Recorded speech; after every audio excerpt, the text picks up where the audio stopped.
Hello, and welcome back to Play of the Game, the Magic Limited podcast where we actually play the games. I'm Ryan. And I'm Jason. I've been trapped in this apartment for 2 weeks. I'm actually just keeping Jason here, and I only bring it out of the closet when I need to record a podcast episode. That's Indeed. What's happening, yes, clearly. Yes. So, just to remind everyone how this podcast works, we talk about one particular spot from a game of limited magic every episode. We link out to that spot in the description of the podcast, so if you're not watching on video, you can click on that link. It will take you to a 17 lands log of the game that we discuss, and it will pause on that spot. It will take you to exactly kind of the decision we're going to be talking about. You can maybe back up, go look at kind of how the game played out up until this point, and then maybe think about what you would do, come back to the podcast, listen to us talk about what we might do. So yeah, this week we have, I would say, a relatively simple spot. We kind of only have really two actions to take. Yeah, Jason, do you want to break it down for us? We maybe have a third action. Sure. Yeah, this is a contender draft, a new shiny arena thing. I don't know. Also, this might be our last Strixhaven episode. We're recording this a couple of weeks ahead of time, batching things together as we usually do.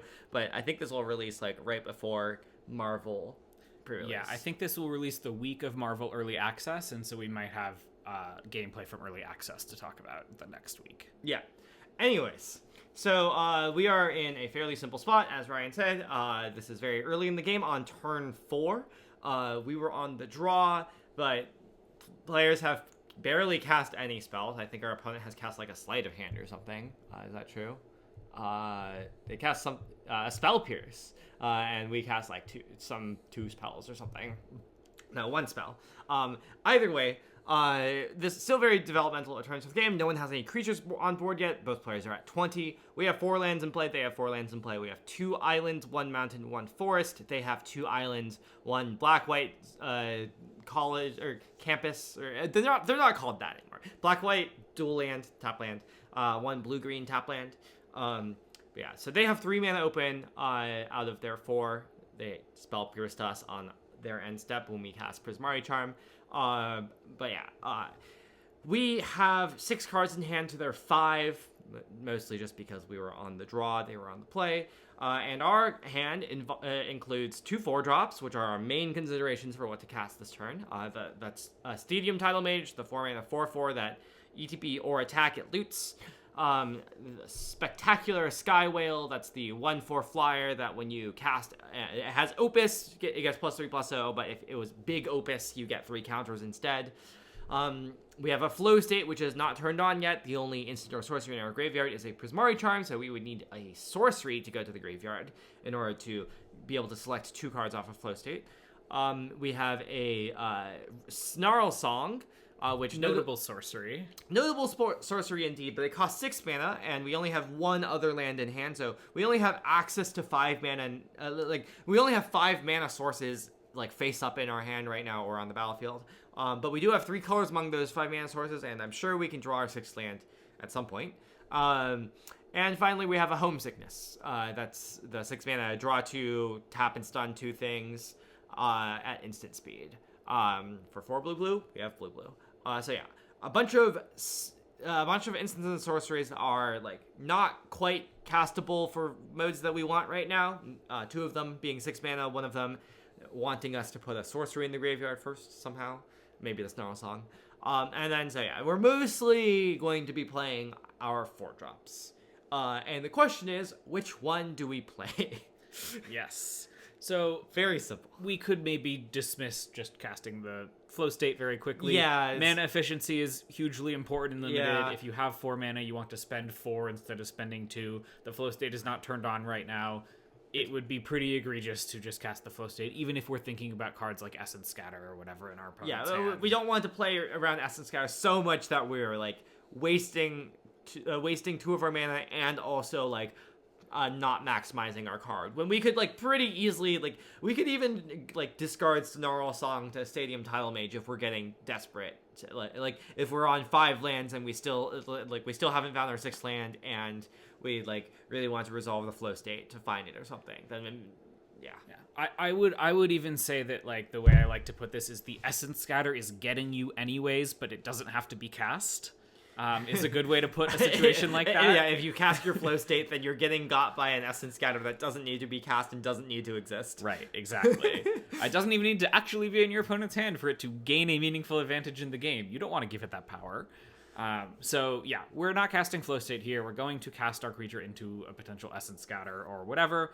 The question, though, is which creature do we cast? Which creature is better now? Which creature is maybe better if they remove it? Like, which one do we prefer to have later on? Or, which one do we prefer to survive? And yeah, just generally kind of like with our sequencing in this game, how do we want to play into what we think our opponent might have and what is going to be better value for us in the short and the long term. Yeah, so notably, the opponent here did not, they have access to 4 different colors of mana, and they still chose not to cast anything costing 4, right? Like, they could have cast something costing 4, but they chose to, well, I guess we know that they held up a Spell Pierce, but, like, presumably if they had a 4-drop, they would cast it instead of holding up Spell Pierce, unless they were also really playing around Essence Scatter. So like we suspect they don't really have any creatures that aren't very expensive in hand, really, or like any threats that aren't very expensive in hand. Maybe they're holding up an Essence Scatter. Maybe they have a bunch of interaction in hand. Maybe they have like a quick study as card draw. It's hard to say, really. Like maybe their hand is just like all expensive cards.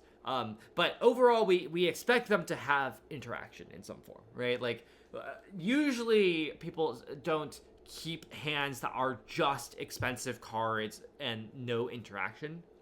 In Limited, it's somewhat more common, especially if you're on the play, but our opponent...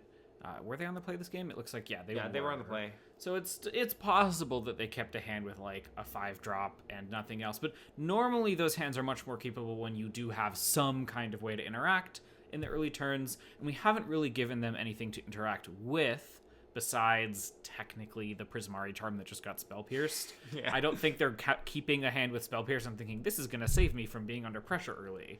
Yeah. So it's pretty likely, I would say 70+%, that our opponent has some form of interaction for creatures in their hand. Yeah.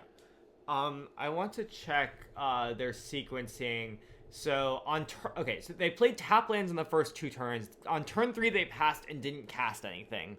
So we don't think it's probably unlikely that they have some sort of proactive thing, like a quick study to cast at instant speed for 3 mana. I would say, that could be a theory that you're trying to develop with why they're holding up this 3 mana. But they didn't use that 3 mana when they could have the previous turn cycle. So yeah, they probably don't have a card like quick study or deduce. It's probably just interaction. I think that points even more strongly towards interaction and expensive stuff. Yep. So yeah, that's why we're asking the question here. We are likely going to get interacted with. How do we sequence? So, I think the obvious question to ask, right, is which creature do we value more? That's probably the creature we want to play second, so that the opponent interacts with the creature we value less instead of the creature we value more. Yeah, right. If we expect our opponent is full of interaction in hand, they're probably going to want to spend their interaction spell on whatever we play, right? And it's possible they just have 1 interaction spell, or they have 1 interaction spell and then they're going to develop a threat afterwards in a way that competes with playing their second interaction spell. So maybe yours, even if our second threat eventually gets removed, it maybe gets to attack once or something. Yeah. But I think it's a genuinely interesting question. Which creature would we rather have here? Would we have a 4/4 that loots when it enters or attacks? Or do we want this 1/4 flyer that grows when we're casting our expensive spells into a 4/7, a 8/10, or whatever it ends up becoming? 7/10, I think. That's very valuable, but it's also kind of low impact the turn you play it. If it gets interacted with, then they can bounce it maybe, and that makes it a lot worse, for example. There's ways in which the Skywhale is higher impact, but also more fragile. Do we want to save that for later in the game so that it can be this huge end game threat? Or do we want to say we value the Stadium Tidal Mage's consistency? It's always going to be a 4/4 no matter kind of what the game state is. That's going to be relevant late in the game. Maybe we're flooding. Maybe we want to loot away lands, that kind of thing. It's not incredibly clear, but I think I probably lean towards, given that we have 2 expensive spells in our hand, maybe somehow the Skywell gets bounced, but we're still pretty likely to have another expensive spell to cast to grow it again. If we look at our deck really quickly, we have an Echo Casting Symposium, which is kind of a uber bomb, but does count as a big spell. We have Arcane Omens, Heated Argument, and Stress Stream, which are all big spells that would grow the Skywell. So we have a lot of outs to make this Skywell really relevant. 2 Sonaras in the Divergence Equation also counted in those. Yes. This deck is kind of a banger. My first contender draft was a good one. So I think I would make the claim that we value the Skywell more as the game goes on. I like, that's one claim I want to make. It's not determinative of the decision we're making here, but I think that is true. Yeah, so how I put it is, like, if we play the Stadium Title Mage, it's possible that our opponent, like, doesn't have to spend interaction on, like, at a certain stage of the game, like, if our opponent, like, puts a 5/5 into play, then maybe they don't have to spend interaction on our Title Mage. But if we put the Skywhale in play, at some point our opponent will have to spend interaction on it. That is something that, like, is that I would say is true of the Skywhale. Yeah, like maybe our opponent, I don't know. I mean, they're probably not base Scream, but they could be base Condrix. Yeah. And they, like, untap and they play the 4/5 Vigilance that draws a card when you target it. That would certainly blank our Title Mage without them needing to use interaction, but it would not blank the Skywell. Yeah. However, one thing I do want to point out here is that this is true of Skywell in the late game. This is not true of Skywell right now, right? Like, if we cast Skywell this turn, almost certainly we are casting Title Mage the next turn, right? Like, our expensive spells are in our hand right now are 6 mana. And we're going to be drawing exactly one card in between now and then. That card is possible, I guess, to cost exactly 5 mana, but more likely it costs either, like, 4 or less, or it's a land. But I think that if you cast Skywell right now, in fact, your opponent doesn't have to deal with it right now, right? Like, your opponent probably won't need to deal with it in the next turn cycle, because he'll only be attacking for 1, is my guess, unless we decide to cast, like, Flow State into something else plus Flow State or something. But if we cast... Pretty unlikely, given that, like, playing the Title Mage makes sense, getting on board before we have our expensive spells. Like, we just kind of want to make sure we don't fall behind. Yeah, I mean, like, a really good sequence would be if our opponent, you know, cast an X2 and we drew Tome Blast, we could go Tome Blast their X2, cast Flow State. That would feel very good with a Skywell in play. But that requires our opponent both to cast an X2 and us to draw Tome Blast. Yes, which, unlikely. Either way, if we cast Title Mage, on the other hand, our opponent, like, they could cast a 5 mana 4/5. Yeah, that would blank the Title Mage. But they have to, like, interact with it in some way, probably. Like, they have to, like, either make it not attack in some way. If they have some form of big removal, we play the Title Mage. It is quite likely that they are using that removal to deal with the Title Mage in this turn cycle, because it's getting value if it gets to attack them even once, whereas that's not necessarily true for the Skywell, especially given that we're probably incentivized to not cast spells and pump it next turn. And is that bad, or is that good if they remove the Title Mage? Yes. Interesting, right? It's not clearly bad or clearly good. It's something you have to think about a little bit. So if they remove the Title Mage, that means that they used removal to deal with the Title Mage as a threat instead of the Skywell.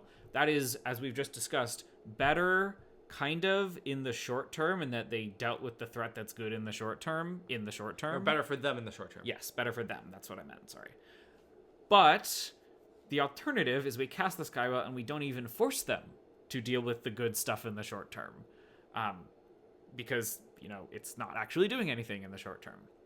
Now, in the long game, we think Skywell is better, right? That's kind of what I was saying all the way back at the beginning, is this Skywell is eventually going to grow to be a 4/7 flyer, given that we have 2 big spells that we're pretty likely to be able to cast this game. Certainly if we're not casting them, we're like not in the game, really.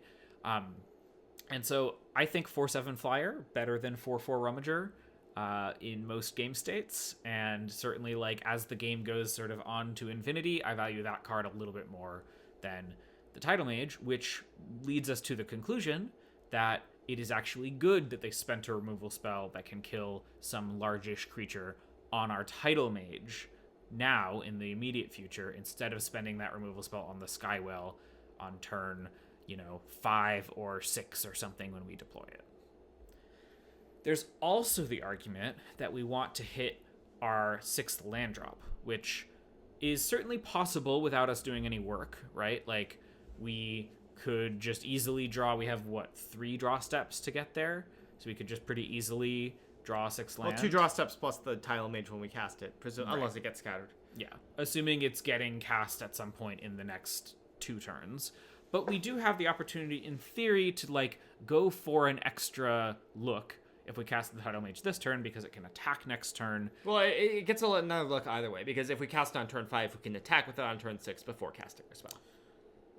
Sure, but... Or either way, it'll be an extra look if it doesn't get removed, but, Right, yeah. That would still be true, but we could also get an attack on turn 5. So okay. Basically, it's like the Tidal Mage is better earlier here. Like, the Tidal Mage surviving is better earlier because it gives us more looks towards, digging towards our 6th land. Specifically, okay, if we cast Tidal Mage first, it'll probably it could get scattered, in which case we don't get any loots. We're kind of sad. It could get removed, in which case we only get 1 loot. And it'll probably get probably one of those will happen to it. If we cast the Skywell first, probably it'll get dealt with in some. It might get dealt with in some way. It's possible our opponent doesn't even bother. And that's maybe the dangerous thing. But then if we cast this Tidal Mage second, maybe it's slightly more likely to survive. Maybe slightly more likely to get us 2 loots. So that the benefit of casting Skywell first and then Tidal Mage is that maybe it means that our Tidal Mage will survive and be able to make absolutely sure we hit our 6th land drop. Which does seem like the most important thing for whether we win or lose this game is whether we hit that land drop. To be fair, we also have a flow state, which in the worst case we could cast without putting a different sorcery in our graveyard just to hit our 6th land drop, and that wouldn't be that terrible. It really wouldn't be. This Snarl Song and Homesickness, there are some very grindy games of Secrets of Strixhaven, but casting both of those in a single game, it's enough to at least let you continue playing a big late game, if not a big enough late game on its own. Yeah. Especially if we have Snarl Song for 4 as opposed to 3. Yeah, so I think that getting 2 loots isn't that important, and I think that it just makes more sense to cast the Tidal Mage first to me, because it's something that you force them to deal with. Whereas okay, basically what I'm worried about if you cast Skywale is they go, okay, resolves, untap, play land, hold up 5 mana, cast, draw 3.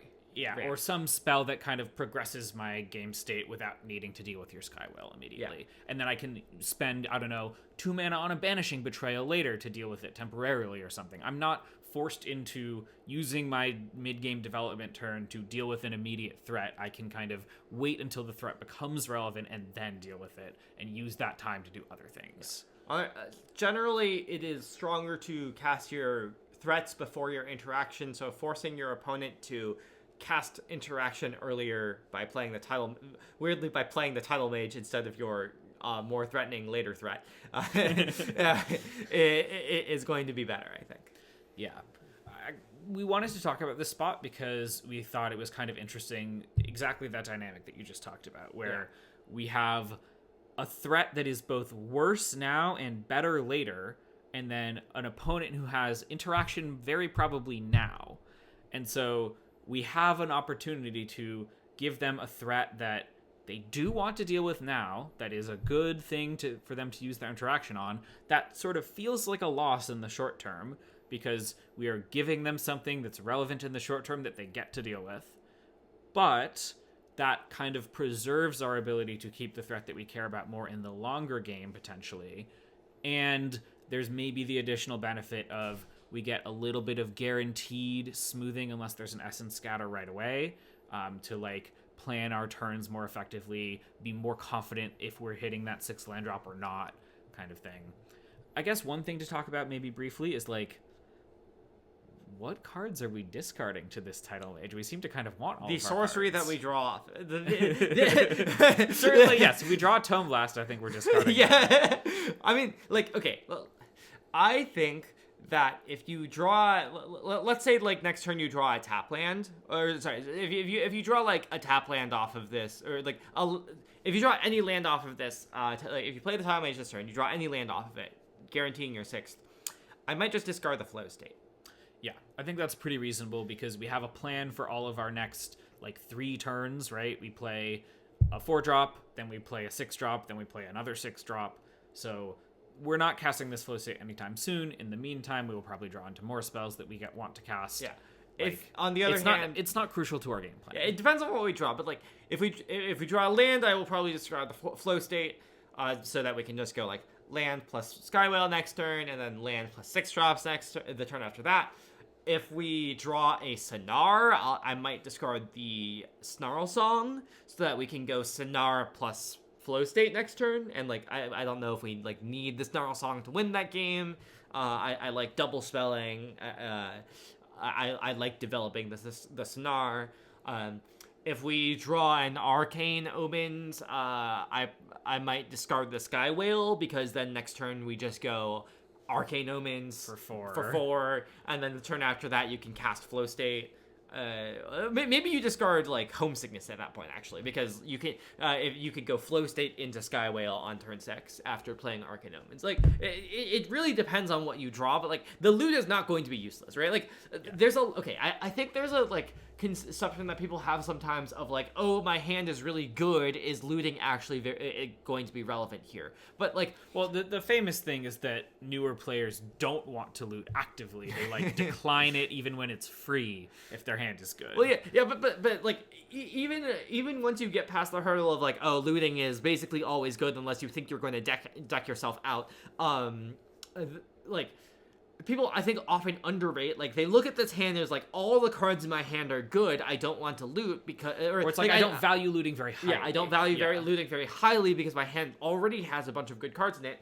I mean, it's just really hard for a hand to truly be perfect, right? In this case, for example, I just named so many different cards where I would discard a different card and not just the card I drew if I drew that card, right? And obviously the trivial thing that still needs to be explained, because not everyone's there, is that if you discard the card you drew, all you did was mill a card, which is not inherently bad. You just put a card from the zone of your library into the zone of your graveyard. It's good if it's a sorcery. It's good if it's a sorcery, for one thing. And just generically, that card could have come from the top or the bottom of your library. It sort of doesn't matter because now it's in your graveyard. And it's not like you lost the card you were going to draw for turn. You even have more access to it because you could draw a Divergent Equation. True. Yeah, another good point. So, yeah, putting things in the graveyard, generally good. Looting, generally good. But I think the more subtle point Jason is making is that, looting, generally good, even when you think it might not actually be that good. Yeah, even when your hand looks good like this hand does. Just making sure that you can, deploy your hand in exactly the way you want to is really valuable in games of Magic. Yeah, there's a big difference between all of my cards are good and all of my cards are good and I can line them up perfectly. Yes. which this is not true of this hand. It's this doesn't have this hand is all good, but it doesn't have the best cards in the deck. It doesn't have any Sonars or Echo Casting Symposiums, that is. And also it does not line itself up perfectly. Looting will be very impactful on this hand. Because we get to make the decisions that are best for us. All right. I think that is enough for this spot, this very simple which threat do you play. We've decided that you should play the Title Mage because it is both more relevant now and less relevant later in the game. And so it is both something that pressures more now, forces the opponent to interact instead of doing more proactive things, and preserves our late game more powerful threat of the Skywhale in hand. One more tangent on the looting thing. I think that some people will think that the Title Mage is, specifically the thing I want to address is, some people will think that the Title Mage will be more impactful later because they're oh, I can discard my 7th land to it. Whereas right now I don't want to discard any cards, right? I think that is a little bit of a fallacy of unless you're once you get to your 7th land, this is a deck that can spend a bunch of mana anyways. You're discarding your 7th land is oh yeah, maybe that represents some amount of value, like some amount of like, oh, like I don't want to draw lands late. I'm afraid of flooding. But like this hand is not afraid of flooding, and usually not at all afraid of flooding. You've got a home sickness. Usually the hands that are afraid of flooding are the ones that are already flooded. So like it's not like you don't really need to wait until you like got into your 7th land to hope to discard your 7th land, right? Like there's some argument of like looting later is better than looting earlier because you have more information, but also looting earlier lets you like shape your next turn, like your earlier turns, which are more important. Yeah, that tension between more information versus actions happening now being more important than later is a very fundamental thing that happens in a lot of games of Magic. Yeah, that I think we could talk about more in a lot of spots. That is one of the most interesting kind of theory pieces to talk about. Mm-hmm. But that's not what we're talking about today for this episode. We wanted to cast this Tidal Mage. It's basically the threat that we would rather our opponent remove, and it's higher impact early rather than late, so we want to cast it early. Yeah. All right. That is going to be it for this time. Oh, do we not want to see what you did? Oh, sure. We can see what I did. I did not do the right play. I cast the Sky Whale. Mostly, I think I was just thinking kind of like, I want to get this on board before I'm casting my expensive spells, and maybe I will do something different than cast a creature next turn. Maybe my opponent will play a threat and I'll draw a removal spell and I'll need to remove the threat or something. But I think that's like overly simplifying things, and this was the thing I wanted to get down. I wasn't totally thinking, well, the opponent is likely going to have something to interact with whatever creature we play. If they don't have anything during our turn, go to their turn, they just spend 5 mana to kill it. Which is kind of wild to me.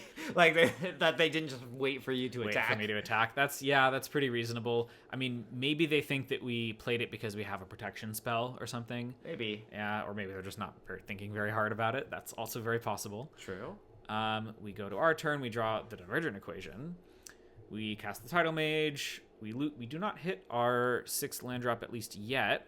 We discard the Snarl Song because now I'm planning on hitting 6 mana and casting this Symposium. Yeah, I mean, if you had cast the Tidal Mage the previous turn and drawn the Divergent Equation, I assume you would still discard Snarl Song because you can get it back with Divergent Equation, and that turns on Flow State for now. Yeah. So we do that. We play our 5th land. The opponent, Zealous Lorecaster's back, presumably, their response. We go to our turn. We still do not draw our 6th land. We should go to attack here and try to hit it, maybe. Although, given that we don't actually have a proactive thing to do, maybe not. Yeah, like if we attack and they trade, then we don't really want to cast Symposium. Yeah, this is true. So we just cast the Flow State.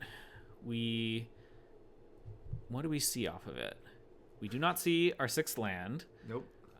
So Cat is coming into the room. Hello, Cat. We take Sonar and charging Strife Knight. Yes. Strife Knight. We attack, get our loot in, still do not see the land. Discard now our homesickness that our hand is way too clogged up to actually cast in any reasonable time frame. And we cast Stock Up. You could imagine casting Strife Knight here instead and just like I think putting Stock another Up creature is on pretty board. Reasonable. But Stock Up like guarantees that we hit Yeah. our land drop. Yeah. So we hit our land drop. We find an Arcane Omens as well, which will be really good. Is that better than taking a 2nd land drop? Maybe you didn't see a 2nd land drop. Scroll back one more. Yeah, trying to find Scroll back it. one more. You want to go back, not forwards. Yeah, there we go. Here. We did see 2 lands that we could have taken. So it's Arcane Omens in land or land. I think Arcane Omens land is reasonable. Yeah, like our opponent's on 4 cards. It's very likely. They're going to draw a card and they're going to cast the Ajani's Response, and they'll be at 4, and they'll probably like they could be at as few as 2 lands. I don't like taking the Arcane Omens here. Whatever. Anyway, not the spot we're talking about. We gotta stick to our rules. Yeah. I assume you win pretty easily from here, but yeah, I think it takes a little while, but we win pretty handily. Yeah, like we put out some creatures, we counter one of their things, we take another 4, and then we cast our Symposium, and it's off to the races. Off to the horse races. Off to the the charging strifes. I don't know. And we just kind of like play this game where we can never lose the long game because we're making creatures every turn. We have a Divergent Equation, and we just eventually get to like do it for a bunch. We're making Tackle Artists, and they concede after we make our 2nd Tackle Artist. Yep. Great deck. That was an awesome deck. I am lifetime, I think 14-3 in contender drafts, and I expect that to never change because I don't want to play one again. Oh wait, are the contender drafts bad? I haven't looked at what they are. They're not bad. They're just like higher kind of stakes premier drafts where you get more rewards for winning and fewer rewards for not winning as much. But apparently they're just mixed up in the same queues as people who are playing premier drafts, and a lot of people are like playing on lower ranks to play against bad players with higher stakes so that they can, like earn a bunch of gems. I don't know. It's a weird energy. I hate the arena economy. Yeah, there are many things to question about it, I would say. Anyway, until next time, you can find me at r-condon.bsky.social and on Patreon at Ryan C MTG. You can find me at JasonILTG, and I will plug Ryan's Patreon. Go read that. I'm definitely not being kept here captive to plug Ryan's Patreon. Definitely That's not. All I'll say. Plug the Patreon or else. Or else 5 more days in the closet. No. All right. Until next time, everyone. Thanks for listening, and go out and make some good plays. Bye.